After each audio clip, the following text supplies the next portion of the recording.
स्थानीय युवाओं को रोजगार हम दिलवाएंगे, उनको वापस धनकौर ब्लॉक को वापस कराएंगे। जेवर एयरपोर्ट में जिन किसानों की जमीन गई है, अधिग्रहण हो रहा है, उसका 4 गुना मुआवजा दिलवाएंगे। उनका अधिकार है, वो कानून है। तमाम जो गाँव की सड़कें टूटी हैं, साबोता में तालाब की बुरी स्थिति हर गाँव में है, किसी भी गाँव में आप देख लो। ये हमारे मुख्य मुद्दे होंगे और हम इन मुद्दों को लेकर चुनाव लड़ेंगे। उत्तर प्रदेश विधानसभा चुनाव 2022 की सरगर्मी जोरों पर है। हमारे साथ मौजूद हैं खास बातचीत के लिए जेवर विधानसभा कांग्रेस प्रत्याशी मनोज चौधरी। आइए उनसे खास बातचीत करते हैं। मनोज चौधरी जी, आप कांग्रेस प्रत्याशी के तौर पर जेवर विधानसभा से चुनाव मैदान में हैं, तो आपके प्रमुख मुद्दे क्या हैं? देखिए, हमारे सबसे प्रमुख मुद्दे हैं, सबसे नंबर 1 स्थानीय युवाओं को रोजगार हम दिलवाएंगे। नंबर 2 धनकौर ब्लॉक जो इन्होंने शिफ्ट कर दिया, ख़त्म कर दिया जेवर में, उनको वापस धनकौर ब्लॉक को वापस कराएंगे। तीसरा मुद्दा हमारा है, जेवर एयरपोर्ट में जिन किसानों की ज़मीन गई है, अधिग्रहण हो रहा है, उसका 4 गुना मुआवजा दिलवाएंगे। उनका अधिकार है, वो कानून है। चौथा मुद्दा हमारा है, जो सड़कें टूटी हुई हैं गाँवों की, आप लेके आप P3 गोलचक्कर से और चले जाइए आप गोपालगढ़ तक, जितने भी बीच में गांव हैं, मैं गिनाऊँ आपको, इमलिया, दलीलगढ़, बरसात, बागपुर, देवटा, आपका उधर चले जाए रामनेर, दयानतपुर, तमाम जो गांव की सड़कें टूटी हैं, साबोता में तालाब की बुरी स्थिति हर गांव में है, किसी भी गांव में आप देख लो। ये हमारे मुख्य मुद्दे होंगे और हम इन मुद्दों को लेकर चुनाव लड़ेंगे और वादा करते हैं हमारे साथ पूरा जो जेवर विधानसभा का युवा, हमारे आदरणीय सम्मानित बुजुर्गगण, सबका प्यार मिल रहा है, महिलाओं का, सभी का प्यार मिल रहा है। वो चाहते हैं कि इस बार हमारे बीच जिन्होंने संघर्ष किया, हमारे मुद्दों को उठाया है, उनको हम विधानसभा भेजने का काम करेंगे। उनको भरोसा है हमारे ऊपर, कांग्रेस पार्टी के ऊपर, कि ये जो कहते हैं वो करते हैं। अच्छा, किसानों और युवाओं के मुद्दे पर क्या आपकी खास रणनीति रहेगी? देखिए, मैं आपको युवाओं की बात करूं, जो हमारा ग्रेटर नोएडा गौतम बुद्ध नगर डिस्ट्रिक्ट में है, जो नोएडा हमारा गौतम बुद्ध नगर डिस्ट्रिक्ट में है, यहाँ पर 3 प्राधिकरण है, नोएडा प्राधिकरण, ग्रेटर नोएडा प्राधिकरण, यमुना प्राधिकरण। इन प्राधिकरणों के अंदर सबसे ज़्यादा इंडस्ट्री गौतम बुद्ध नगर में लगी है।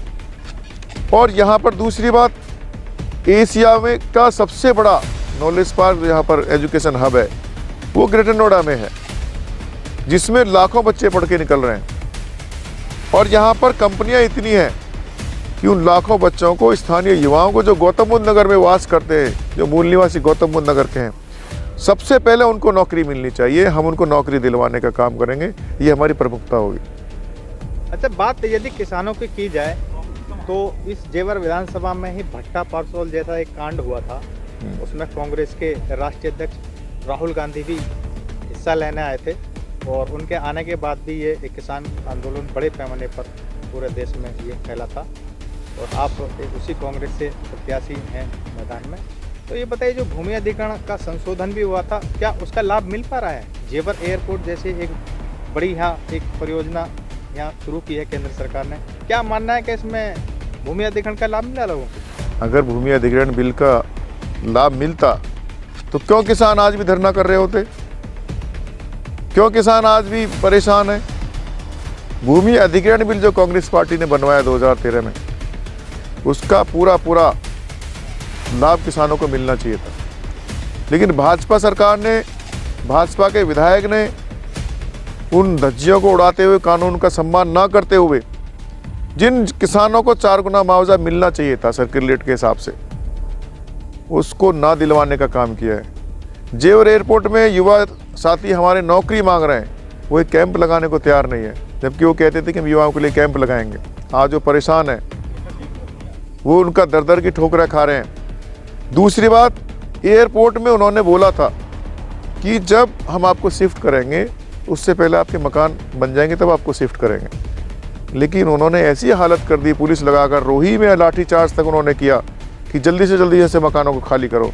किसानों की ऐसी दुर्दशा होगी कि वो अपने जैसे तैसे, कोई रिश्तेदार के यहाँ, कोई मिलने वाले के यहाँ, कोई झुग्गी में, कोई झोपड़ी में, उनको शिफ्ट करना पड़ा। क्या आप किसानों का सम्मान बढ़ा रहे हो? ये किसान प्रमुख देश है, किसानों का कितना सम्मान आप करते हो, ये इन चीज़ों से देखने को मिलता है। ये कांग्रेस पार्टी है, कांग्रेस पार्टी जय जवान जय किसान के नारे के साथ चलती है। तो मेरा आपसे कहना है कि भट्टा पारसोल कांड में हमारे आदरणीय राहुल गांधी जी जब आए थे, उन्होंने किसानों से सुना था कि वास्तव में किसान हमारा परेशान है, हमारा यहाँ के युवा परेशान है, तो उनकी सुननी तो चाहिए, सरकार की जिम्मेदारियाँ बनती है। आदरणीय राहुल गांधी जी ने भट्टा पारसोल से हमारे अलीगढ़ तक पदयात्रा करके उनको जाना और भूमि अधिग्रहण बिल बनवाया, उसको उनको फ़ायदा मिलना चाहिए था। यदि युवाओं की बात की जाए तो गौतम बुद्ध नगर एक औद्योगिक जिला है, लेकिन रोजगार की बड़ी समस्या है। ये भी सुना जाता है कि यहाँ फैक्ट्रियों में कह दिया जाता है कि 200 किलोमीटर दूर के बच्चों को लिया जाता है। इस मुद्दे पर आपकी क्या नीति रहेगी? देखिए, सबसे पहले युवा को, जब मैं भी पढ़ लिख के आया हूँ, MBA करके आया हूँ, तो मैं कॉलेज से निकला, मेरी भी उम्मीद थी मुझे नौकरी मिलनी चाहिए। सबसे पहले प्रायोरिटी यही होती है। जब यहाँ पर हज़ारों की संख्या में इंस्टीट्यूट है, एजुकेशन इंस्टीट्यूट हैं, एजुकेशन हब है पूरा एशिया से में सबसे बड़ा, तो उनकी उम्मीदें भी होंगी ना नौकरी के लिए, रोज़गार के लिए। यहाँ पर इतनी कंपनियाँ प्राधिकरणों ने दे रखी है, यहाँ पर इस्टेब्लिश कर रखी हैं, और उनमें आप कह देते कि 200 किलोमीटर दूर का आप आधार कार्ड लेकर आओ। मैं कहना चाहता हूँ कि सबसे पहले यहाँ के स्थानीय युवाओं को रोज़गार चाहिए।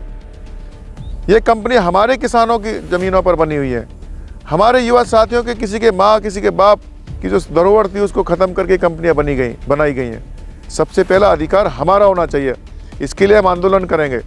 उसके बाद दूसरे लोग होंगे। हमारा एक एक बच्चे का, हमारा जो युवा है, उसको रोज़गार के बाद ही दूसरा ऑप्शन बचेगा, आप कहीं से भी नौकरी लगवाएं। आप चूँकि गौतम बुद्ध नगर के जिलाध्यक्ष भी रहे हैं, तो इन तमाम मुद्दों को लेकर आपका क्या संघर्ष रहा है? देखिए, मैं 2 साल जिलाध्यक्ष रहा, उससे पहले भी कांग्रेस पार्टी हमेशा, भट्टा पारसोल कांड में तब तो भाजपा की, कांग्रेस की सरकार नहीं थी, तब भी तो दूसरी सरकारें थी, तब भी कांग्रेस पार्टी ने आकर इस मुद्दे को उठाया। आदरणीय राहुल गांधी जी ने सुना किसानों को और भूमि अधिग्रहण बिल बनवाया। दूसरी हाथरस कांड आप देखो, आदरणीय प्रियंका गांधी जी वहाँ गई, कहाँ सो रही थी दूसरी पार्टियाँ। यहाँ पर हमारे ऊपर लाठीचार्ज हुआ, जेल तक जाना पड़ा। हमारे अध्यक्ष आदरणीय अजय कुमार लल्लू जी बार बार, कितने दर्जनों बार उनको जेल में इन्होंने ले जाकर कैद किया।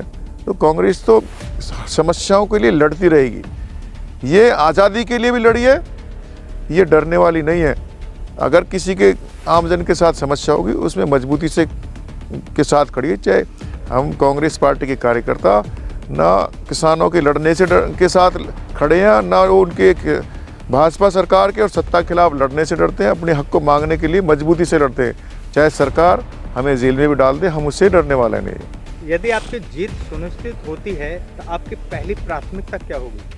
देखिए, जीत सुनिश्चित तो है।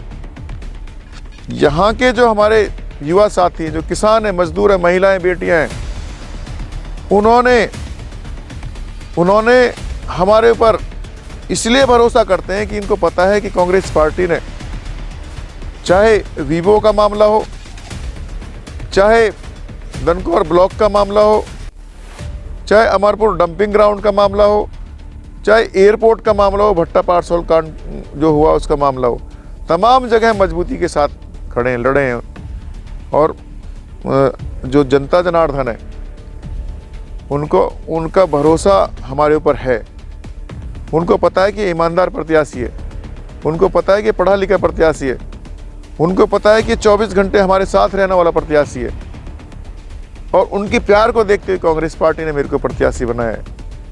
तो जो उनका प्यार मेरे ऊपर है, जो उनका भरोसा है, वही मेरे को जिताने का काम करेगा। 2022 में यहाँ से जिताने का सुनिश्चित काम करेंगे। अच्छा, ये बताइए, जो आखिरी सवाल ये है कि आप चुनौती किससे मान रहे हैं और कितने उम्मीदवार हैं जीत के प्रति? देखिए, मैं आपको चुनौती की आप बात कर रहे हो, तो ये तो दूसरी पार्टियां तय करें कि हमारे सामने, कांग्रेस पार्टी के सामने आने को कौन तैयार है। हम तो अपनी मजबूती के साथ किसानों की लड़ाई को लड़ रहे हैं, उनके, हमारा हर वर्ग हमारे साथ खड़ा हुआ है। ये तो उनको तय करना है किसकी हिम्मत पड़ती है कांग्रेस पार्टी के सामने आने की। इस वीडियो को लाइक करें, हमारे चैनल को सब्सक्राइब करें और बेल आइकन जरूर प्रेस करें